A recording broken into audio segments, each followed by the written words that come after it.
Well, I guess the biggest challenge in my life, full stop, has been when I woke up one morning when I was 18 years old and I couldn't see the poster at the end of my bed. And I thought it was just like morning fuzz. And I closed my eyes and opened them again. And everywhere I looked, I just saw this white cloud. And I remember that day I was walking around and I was crashing into tables and chairs and I couldn't see the faces of my mum and dad and brothers and sisters. And I realized that I was now blind. And I remember thinking that I didn't want to be that blind person. But the reality was that my life had changed.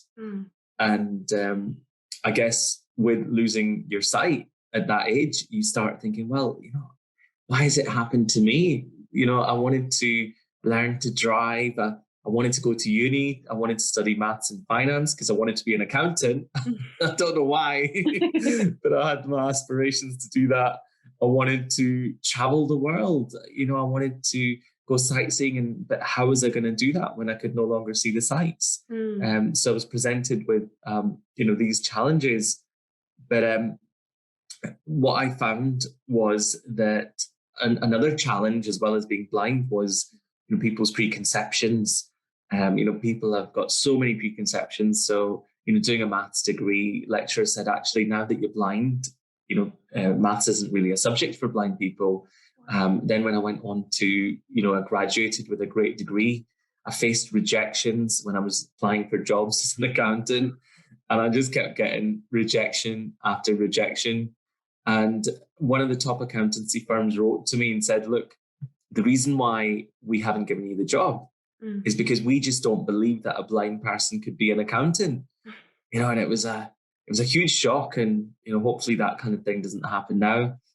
But at that time, it was exactly what I needed to hear to know, this is the reason why I'm not getting my job, and I changed tack. And at my very next interview, I asked the interview panel if I could do a short presentation in which I could explain to them a little bit about my blindness, about how I would actually do the job.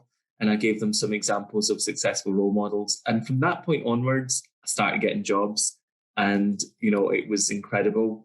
So what I've learned is that, obstacles aren't really blocks in your path. They are opportunities to do amazing things because, after 7 years at British Telecom heading up their commercial finance division, I felt that something else was missing in my life, and it was travel.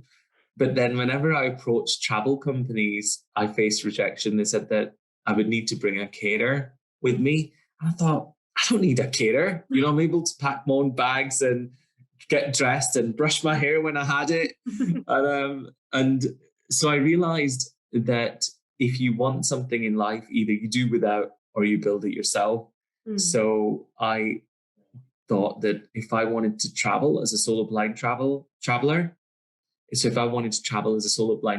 I had to change the way travel worked. So in 2004, I set up the world's first international tour operator called Traveleyes. My dad was very supportive. I remember saying to him, look, Dad, I'm blind. What's the point of me going to uni? Because I won't be able to do the accountancy job anyway. And my dad just said, look, let's just take it step by step, son. And that's what happened. I just took life step by step. And it's just amazing what you can achieve when you take that approach. There was so much adaptation that needs to be done. I'd go into the office and I wouldn't be able to see my colleagues. So sometimes I didn't know my boss was sat there. And I would sometimes think, right, oh, he's not there, so I won't say good morning. And then he'd say, good morning. Like, oh, good morning. I just felt a bit rude, and then there would be other days when I thought, okay, I'll just say good morning. And he wouldn't be there. And I'd feel really silly thinking that the whole office had just heard me say good morning to an empty chair. And when I first started there, they were all working on a secret mission. They were all going off training to do something.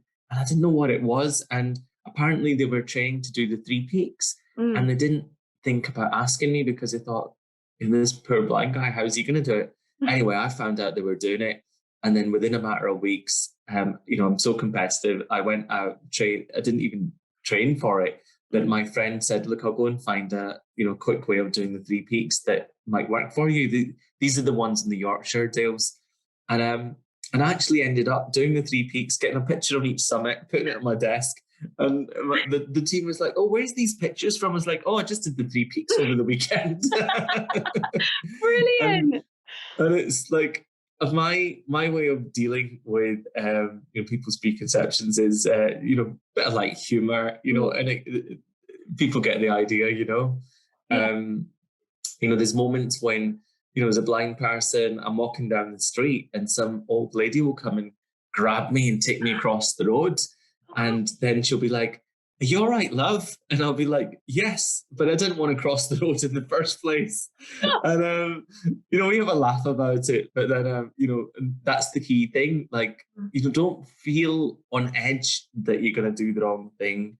If you've never met someone that's blind before or has a disability, just be upfront. Like, not met anybody, that's blind before. Just let me know what I need to do, rather than walking on eggshells and thinking, I mustn't say the wrong thing, that way it's not productive. And I'd say to employers that that's really important as well. Lay your cards on the table and just say, look, how would you actually do this? Because I'm a blind entrepreneur. I overcome obstacles all the time, just like any other entrepreneur. And if a disabled person walked into my place, I'd be like, okay, so, you're blind. Okay, so how would it work? Explain it to me, because I don't know how this works. And I would probably ask.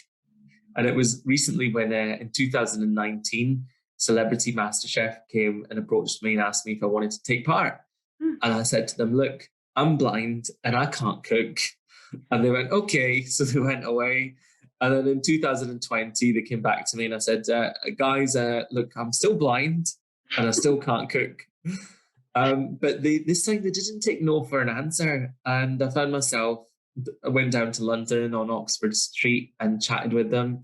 And I started to realize that actually maybe this is something that I could do, and it won't be totally disastrous. And, it went really well. I did it.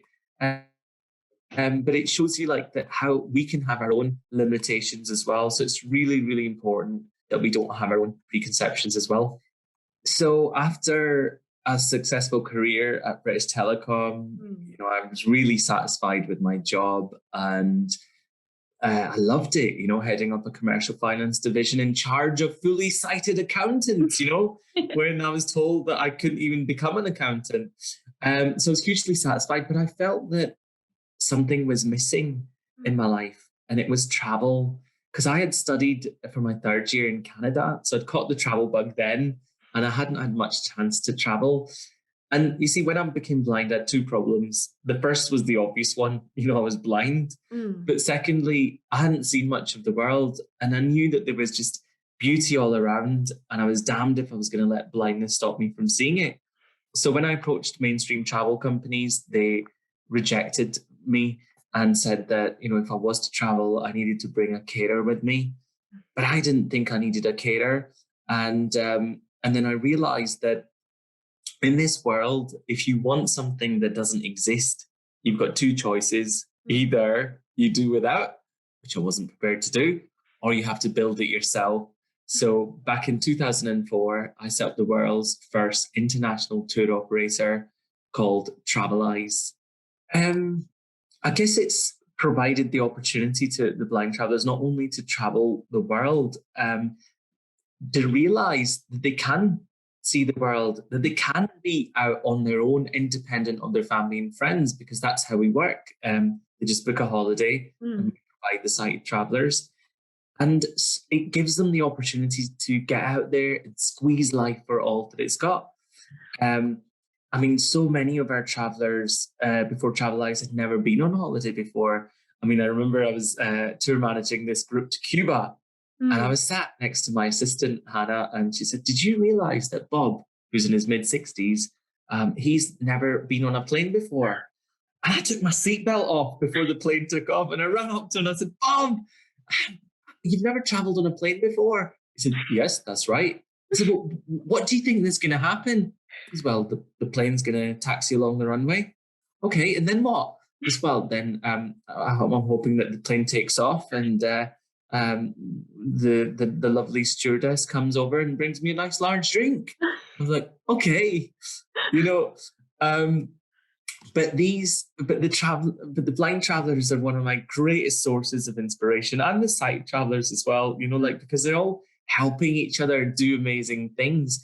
The sighted travelers are out there, most of them never met a blind person before, and they're stood at this beautiful vista describing with so much passion and love what they can see to the blind travelers. And the blind travelers are like really getting them energized and taking them out of their guidebooks and cameras, because we're all living in a world where we're taking Instagram shots. So we don't really feel present in the moment. And they're getting them to engage with things. And often, like, I'm out on trips, and when you offer the group the chance to do adventurous things like go skydiving, I'm often there leading 6 blind people onto a plane to go skydiving, when the sighted folk are just happy to stand on the beach, just watching these blind people coming down from the sky.